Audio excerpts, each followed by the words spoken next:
आज हम कृमि रोग के बारे में वर्णन करेंगे। कृमि रोग के बारे में हम लोग अध्ययन करेंगे।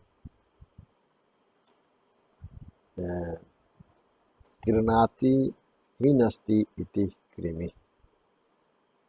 कृणाति हीनस्ति इति कृमि। कृमि शब्द की उत्पत्ति क्री हिंसायाम धातु से है, जिसका अर्थ मारना या घातक प्रभाव। जिसका अर्थ क्या है? मारना या घातक प्रभाव डालना है।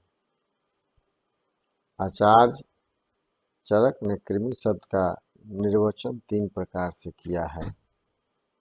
क्रव्ये मेदति इति कृमि, अर्थात कच्चे मांस में भेदन होने वाला, भेदन करने वाला।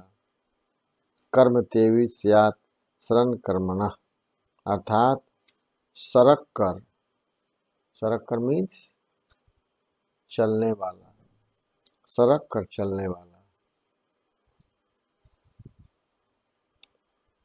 धातु से कृमि शब्द बना है। काम तेवा अर्थात इच्छा करने वाला। कमु कांतव धातु से कृमि शब्द बना है। यहाँ कांति का अर्थ इच्छा है। कांति का अर्थ इच्छा है। आचार्य चरक ने कृमि के बारे में माधव निदान में बताया है कि माधव निदान के कृमि संदर्भ 235 पेज में वर्णन किया गया है कि कृमिश्च द्विधा प्रोक्ता वाह अभ्यंतर भेदतः बहि मल कफ सुख अजन भेदा चतुर्विधा नाम तो विसंति विधा ब्राह अस्त्र मलो भेदना। ये चरक संगीत माधव निदान में कृमि के निदान के बारे में बताया गया है। आयुर्वेदानुसार चरक ने सहज और वैकारिक 2 प्रकार के कृमियों का उल्लेख करके वैकारिक कृमियों के 20 भेदों का वर्णन किया है। सहज कृमि अवैकारिक होते हैं तथा शरीर के लिए उपकारी होते हैं, अतः उनका वर्णन नहीं है, लेकिन वैकारिक कृमियों को 2 भागों में बांटा गया है। पहला है वाह कृमि और दूसरा है अभ्यंतर कृमि। शरीर के वाह मल स्वेद तथा त्वचागत अन्य मलों में उत्पन्न होने वाले कृमियों को वाह कृमि कहते हैं। वाह कृमियों का निदान क्या है? शरीर एवं वस्त्रों की सफाई न करने से, प्रतिदिन स्नान से शरीर को स्वच्छ न रखना वाह कृमियों का कारण है। दूषित जल अथवा गंदे तालाब में स्नान करना तथा तैरना उससे वाह कृमियों का फैक्टर है। त्वचागत विकार वाले व्यक्ति से संपर्क रखना, स्किन में इन्फेक्शन होगा, उससे भी वाह कृमि होता है। यूका तथा लिक्षादि से ग्रस्त व्यक्तियों के साथ शयन करना, एक साथ सोने से या उसके वस्त्र धारण करने से वाह कृमियों होने का चांस रहता है। वाह कृमियों की आकृति ये बहुत छोटे तिल के समान प्रमाण तथा आकृति वाले, बहुत पैर एवं टांग वाले, वर्ण में काले और श्वेत होते हैं। नाम इनका क्या है? लीखे हैं। लीखे, लिक्षा कहते हैं। यूका, इसको कहते हैं जुए। जब जू अपने सूक्ष्म पैरों को त्वचा में प्रविष्ट कर बैठी रहती हैं, तब यह देखने में बिल्कुल तिल के समान गोल और काली प्रतीत होती है। लीछा या जू के अतिरिक्त अन्य त्वग विकारी, दर्दु एवं पामा आदि रोग उत्पन्न करने वाले सूक्ष्म कृमियों की गणना बाह्य कृमियों में भी की जाती है। बाह्य कृमियों का प्रभाव शरीर में क्या होता है? कंडू उत्पन्न करता है। शरीर में कंडू उत्पन्न करता है।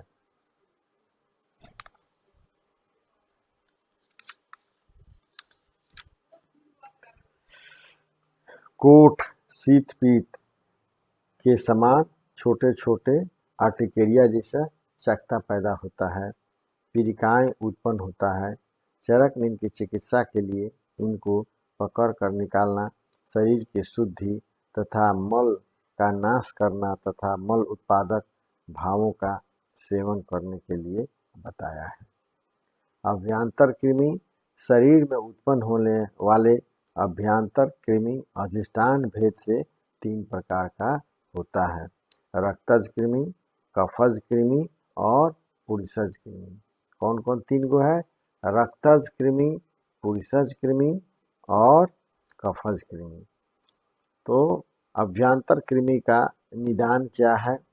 अजीर्णावस्था में ही भोजन करना, भोजन पचा नहीं है, अजीर्ण है, उसी में भोजन पर भोजन कर लिए।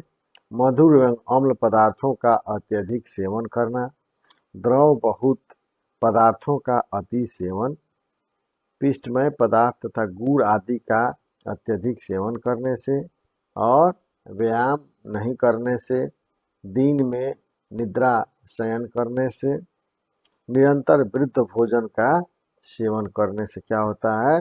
अभ्यंतर कृमि होता है।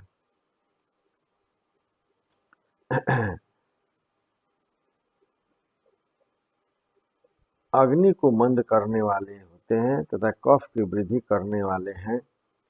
कफ दोष ही कुपित होकर तथा विकृत होकर अनेक पोषक माध्यमों को उत्पन्न करता है, जिससे स्थान भेद से अनेक प्रकार की कृमियों की उत्पत्ति होती है।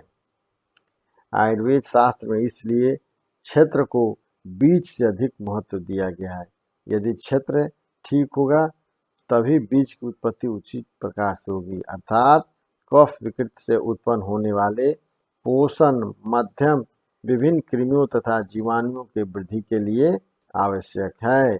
यदि इस प्रकार से बने पोषण माध्यम को ठीक कर दिया जाए तो पोषण माध्यम के अभाव में कृमि या जीवाणु स्वमेव नष्ट हो जाते हैं। आयुर्वेदीय चरक चिकित्सा पोषक माध्यम बनाने वाले त्रिदोष वैषम्य की ही प्रधान रूप से होती है।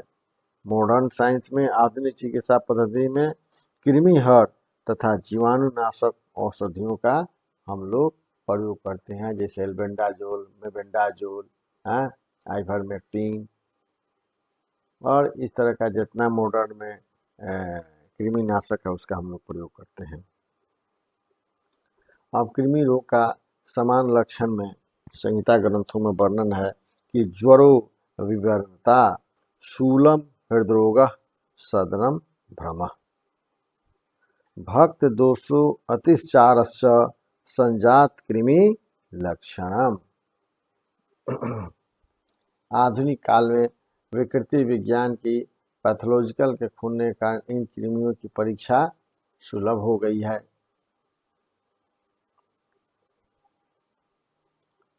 क्या होता है? कृमियों का आक्रमण जब होता है तो उसके निम्नलिखित सिम्टम पाए जाते हैं। ज्वर होता है, शरीर की कांति का नाश होने लगता है, उदर शूल होता है, उदर में दर्द होता है, हृदय में धड़कन का बढ़ जाना, अंगों में शिथिलता, काम करने की इच्छा न होना, भ्रम अर्थात सिर में चक्कर आना, भोजन के प्रति अरुचि होने लगता है, अतिसार यह कृमि का विशेष लक्षण है, बार बार मल का त्याग होना। अब हम लोग रक्तज कृमि के बारे में माधव निदान में बताया गया है कि वृद्धा जीर्ण शंकादो शोणिता था भवंती ही, माने जो निदान कुष्ठ अर्थात त्वचा के रोगों को बताया जाता है वही रक्तज कृमियों का निदान है। जो निदान कुष्ठ का है वही निदान रक्तज कृमियों का है। इसमें भी विशेषतया वृद्ध भोजन, आहार का अजीर्ण होना तथा शाकों का अत्यधिक सेवन इसका विशेष कारण है। इन पदार्थों के भक्षण से कफ और पीतजन्य एक विशेष प्रकार का पोषण माध्यम तैयार हो जाता है, जिसका स्थान संचय रस रक्त में हो करके रक्तज कृमियों की उत्पत्ति और वृद्धि होती है,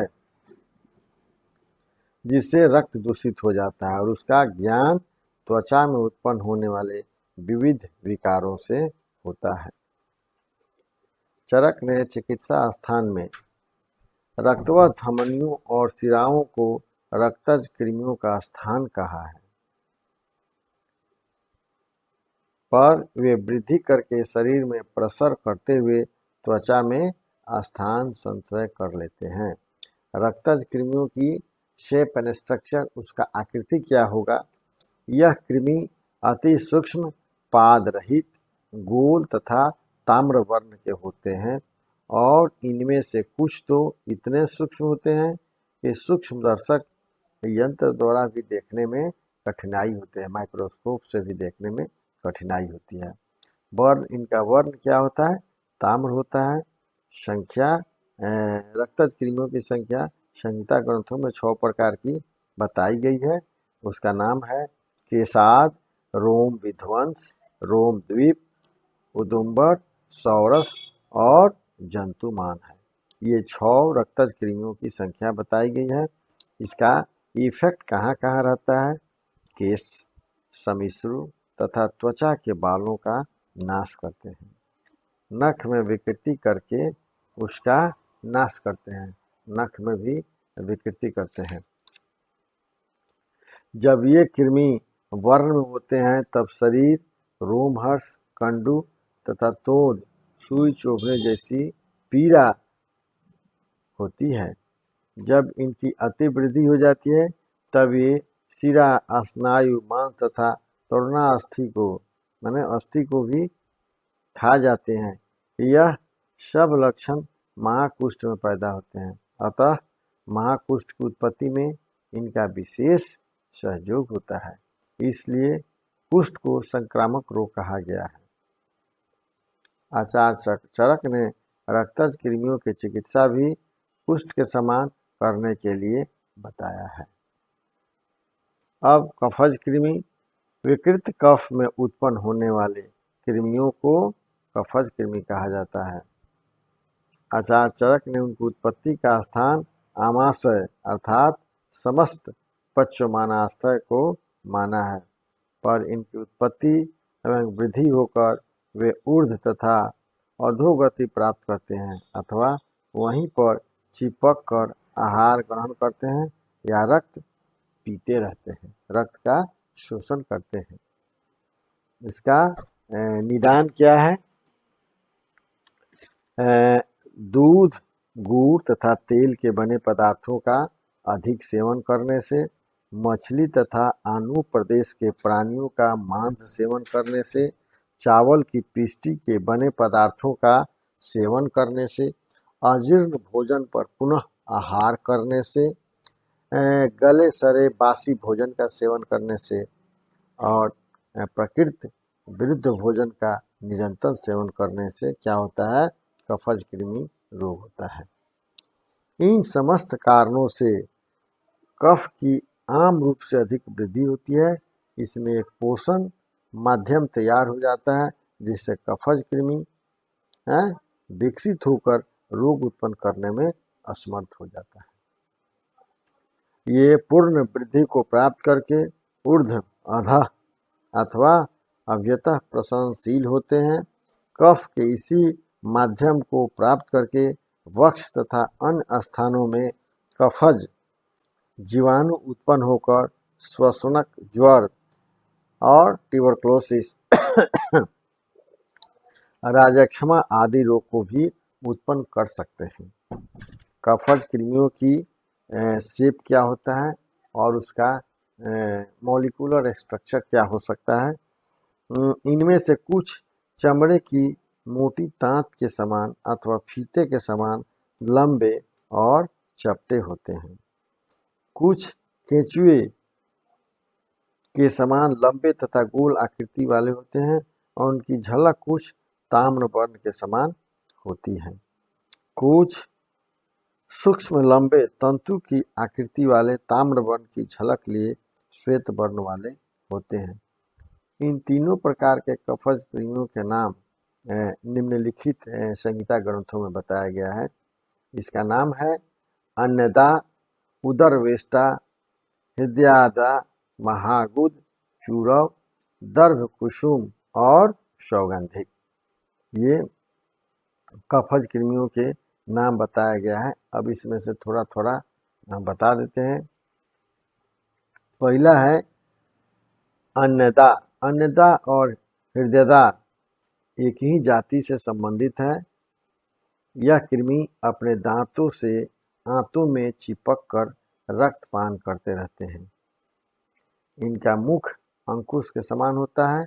इनके लाला रस में एक विषैला पदार्थ होता है जो रक्त कणों का नाश करता है। इसलिए इस कृमि के परिणाम स्वरूप रक्त क्षय जन्य पांडु भी हो जाता है। इसके साथ ही हृदय प्रदेश में पीड़ा होती है, इसलिए इन्हों को हृदयादा भी कहते हैं। और इसके बाद महागुद। महागुद कृमियों की आकृति की दृष्टि से गंडुपद कृमि भी कहा जा सकता है। ये नर और मादा के रूप में आंतों में रहते हैं। प्राय बच्चों में इनका उपसर्ग अधिक होता है। कभी कभी इनके कारण रोगी को अनियमित रूप में ज्वर होता है, इंटरमिटेंट फीवर भी होता है। बच्चों में बात का कोप तथा रात्रि को दुस्वप्न आना और सोते हुए बच्चों में दांतों का बजना विशेष लक्षण होता है।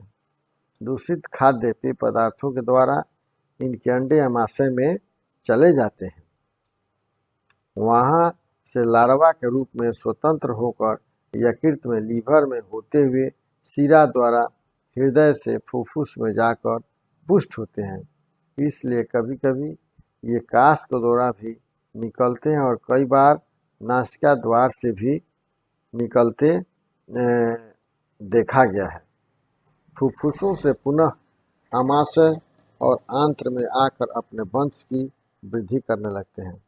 वहाँ पर रहकर ये उदरशूल, बिडभेद मीन्स कॉन्स्टिपेशन, अतिसार आदि लक्षण उत्पन्न करते हैं। अगर ये आमाशय की तरफ तथा ऊर्ध्व गति करे तो उत्क्लेश, बमन, वोमिटिंग तथा पेन इन एब्डोमेन, शूल विशेष लक्षण हो जाते हैं। अब इसके बाद हम लोगों का उदरावेष्ट। उदरावेष्ट क्या है? ये फीते के समान बहुत लंबे और चपटे कृमि होते हैं। अपनी अधिक लंबाई के कारण ही उदर में वेष्टित होकर रहते हैं। आजकल इन्हें आकार के दृष्टि से स्फीत कृमि भी कहा जाता है। इसकी लंबाई लगभग 8 से 10 फीट तक होती है। यह अपने गोल सिर में स्थित वडिशों के द्वारा आंत्र में चिपके रहते हैं। इनमें अनेक छोटे छोटे पर्व होते हैं और प्रत्येक पर्व में अंडे रहते हैं। कफज कृमियों से उत्पन्न होने वाले समान सिम्टम क्या है? उल्टी हो सकता है और लालास्राव, लेक्रिमेशन होता है, लेक्रिमेशन और स्लाइधा, लालास्राव होता है। और क्या होता है? रोगी को अरुचि एनोरेक्सिया होता है, उदरशूल, भेग पेन एब्डोमेन हो सकता है, मूर्छा हो सकता है, अनाह हो सकता है, क्लिष्टता, रोगी कमजोर हो सकता है और अजीर्ण रोगी को होता है, ज्वर हो सकता है, छूत छींक वगैरह आता है और बॉडी एक अंगमर्द होता है, रुक्षता एवं परुषता होती है। पुरीसज कृमि क्या है? प्रिहांद या पक्वाशय में पुरीस के अंदर उत्पन्न होने वाले कृमियों को पुरीस कृमि कहते हैं। क्या है? पक्वाशय में पुरीस के अंदर उत्पन्न होने वाले कृमियों को पुरीस कृमि कहते हैं। ये प्रायः अधो विसर्पणशील होते हैं। अगर यह ऊपर की तरफ अर्थात पश्चिमाशय की ओर सरकने लगे तो पुरुष के डकार या श्वास में पुरुष की गंध आती है। पुरुष मीन्स मल की गंध आती है। डकार में बिल्चिंग होता है रोगी को।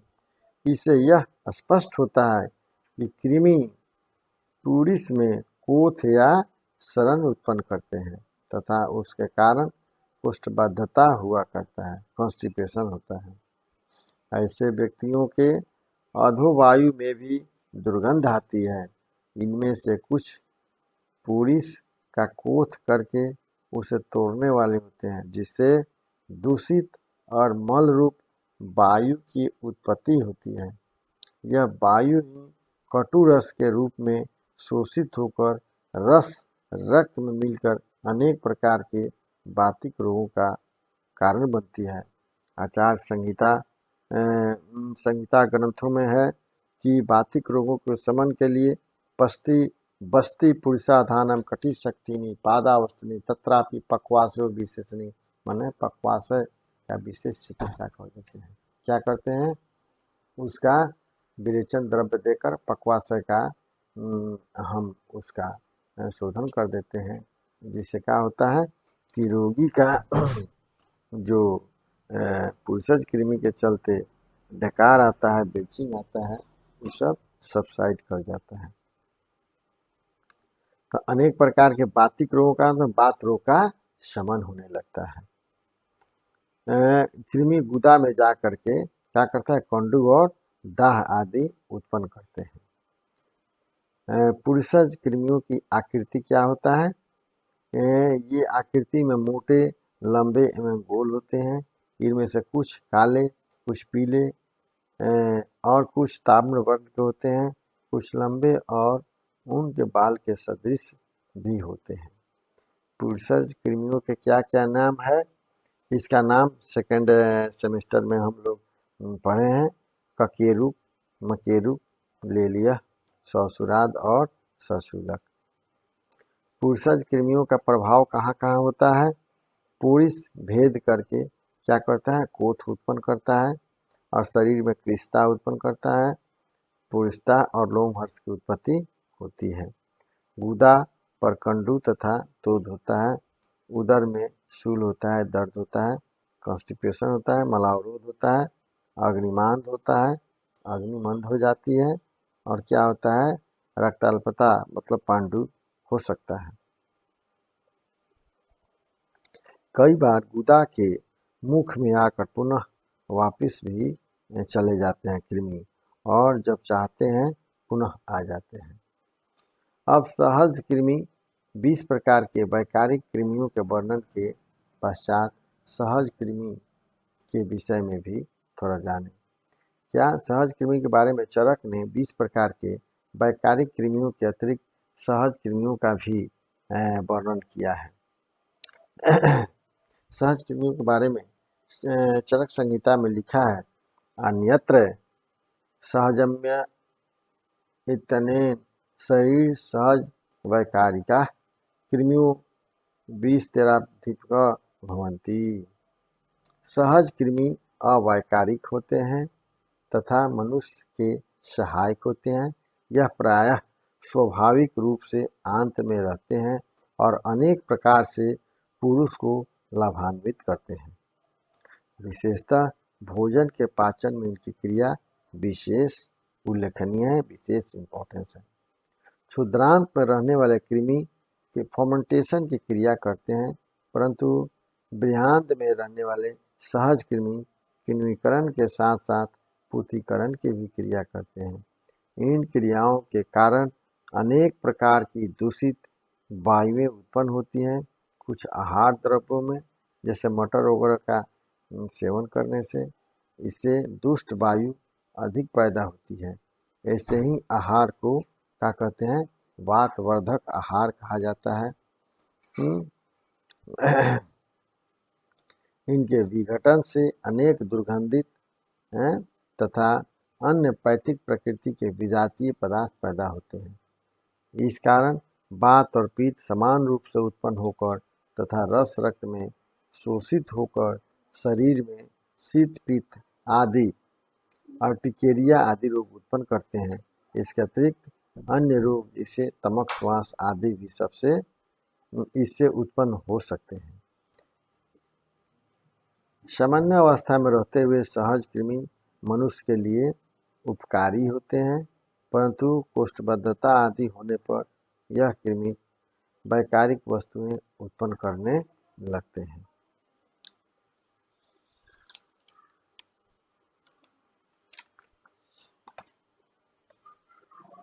चरक संहिता के सूत्र स्थान अध्याय 17 में तथा विमान स्थान 7 में, चिकित्सा स्थान 26 में वर्णन मिलता है तथा सुश्रुत संहिता उत्तर स्थान 54 में कृमि रोग निदान चिकित्सा का वर्णन मिलता है। अष्टांग हृदय निदान स्थान 14 में कृमि रोग का वर्णन है। अष्टांग हृदय चिकित्सा स्थान 20 में कृमि का तथा अष्टांग हृदय उत्तर तंत्र 24 में कृमि रोग की चिकित्सा है।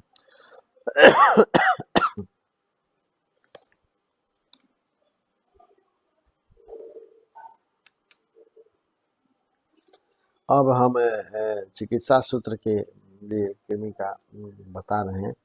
अपकर्षण अर्थात त्वचा, बाल या आक्रांत स्थान से खींचकर कृमियों को निकालना चाहिए।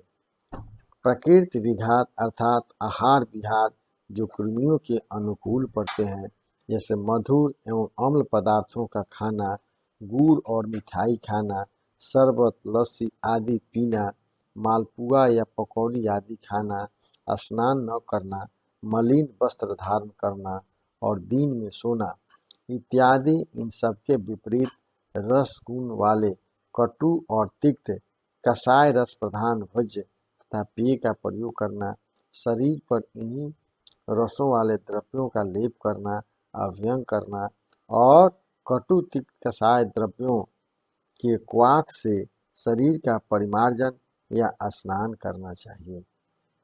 ये क्या है? प्रकृति विघात चिकित्सा है। अब निदान परिवर्जन संक्षेपे क्रिया युगेन निदान परिवर्जनम।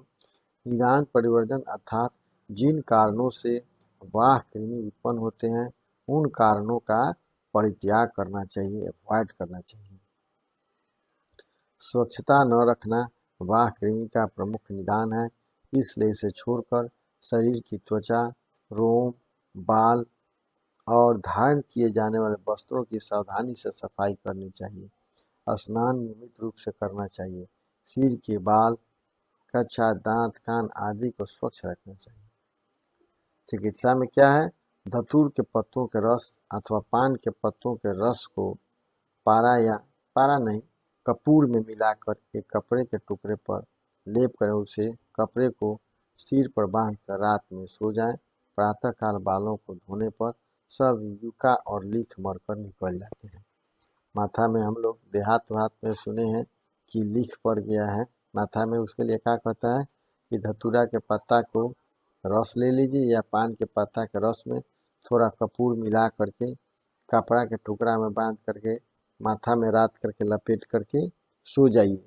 ठीक है, सवेरे जब उठिएगा तो उसका क्या होगा कि यूका और लीख जो होता है सब माथा में से मरा हुआ पाया जाता है। बिडंग तेल आता है, करवा तेल 250 ग्राम, गोमूत्र 4 लीटर और वायुडंग गंधक तथा मनःशिला प्रत्येक 25 ग्राम कल्क डालकर विधिवत पकाए गए तेल को सिर में लगाने से यूका और लीख नष्ट हो जाते हैं। धतूर के पंचांग का कल्क 250 ग्राम, सरसों का तेल 1 लीटर और धतूर के पत्ते का रस 4 लीटर डालकर पकाए हुए तेल की मालिश से बालों के झुर्रियों, लीख तथा त्वचा की कृमि नष्ट हो जाती है। राल का धुआं देने पर घर में मक्खियां नहीं रहती हैं। राल का धुआं देने पर घर में मक्खी मच्छर वगैरह जो होता है जो नष्ट हो जाता है। उसके बाद क्या आता है? करंज तेल, नींब तेल और करवी तरुई का कल्क एक में मिलाकर लेप करने से सिर या त्वचा की कृमि नष्ट हो जाती है। नीम बीज पीसकर अभ्यंग करने से कृमि नष्ट हो जाती है।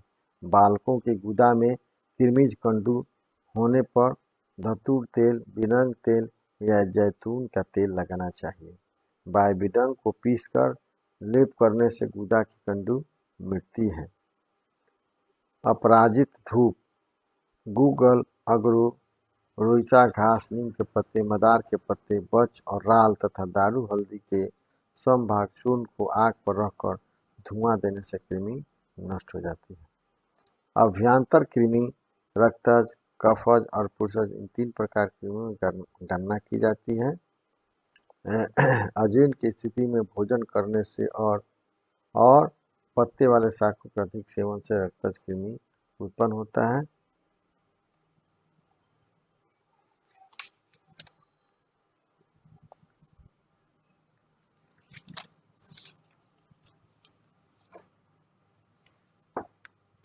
अब इसका सामान्य जो है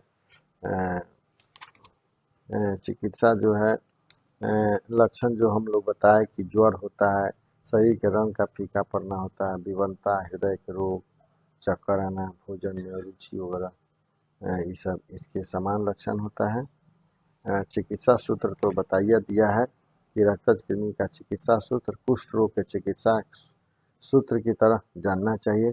जैसे कुष्ठ रोग त्रिदोषज होता है, उसी तरह रक्तज कृमि रोग भी त्रिदोषज होता है। अतः लक्षणों के आधार पर दोषों का बराबर जानकर चिकित्सा करनी चाहिए।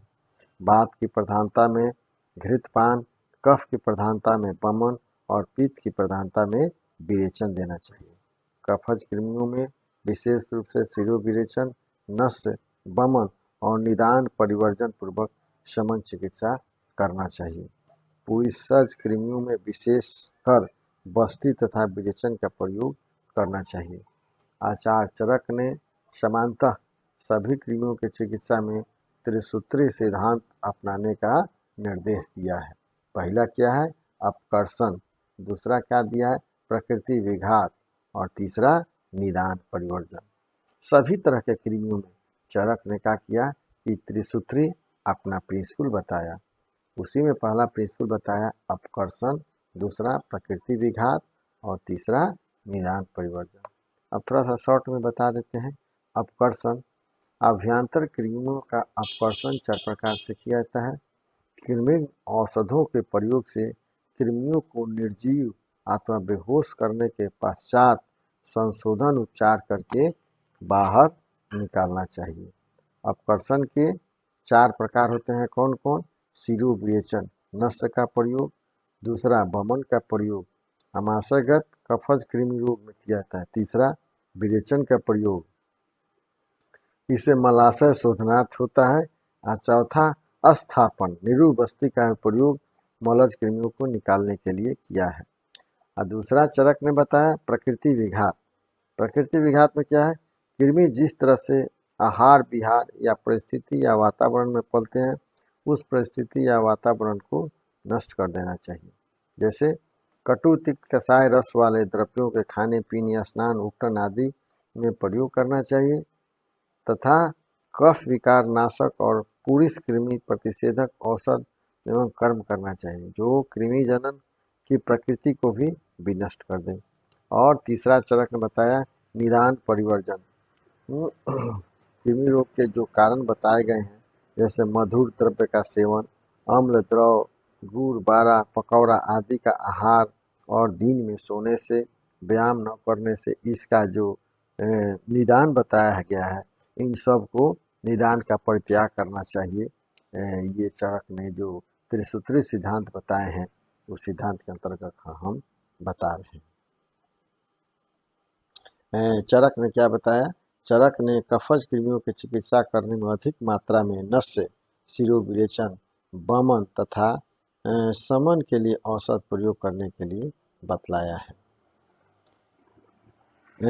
शवसाद कृमि, सिर को खाने वाले कृमि जब बढ़ जाए और सिर के भीतर चलते हुए जान पड़े तो सिर का स्नेहन स्वेदन करके चरक सूत्र स्थान 2 में कथित आपामार्ग तुंडलीय शिरोविरेचनीय का प्रधमन नस देकर शिरोविरेचन कराना चाहिए।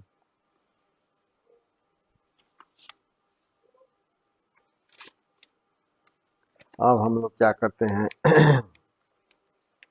कि व्यवस्था पत्र, कृमि का व्यवस्था पत्र जो है सो 3-3 घंटे पर रोगी को 4 बार देते हैं। कृमिमुद्गर रस आता है, कृमिमुद्गर रस 1 ग्राम और कृमिघ्न चूर्ण 1 ग्राम, दोनों को समान मात्रा में मिला करके इसका 4 मात्रा देते हैं, 6-6 घंटा पर देते हैं, गुड़ के साथ देते हैं।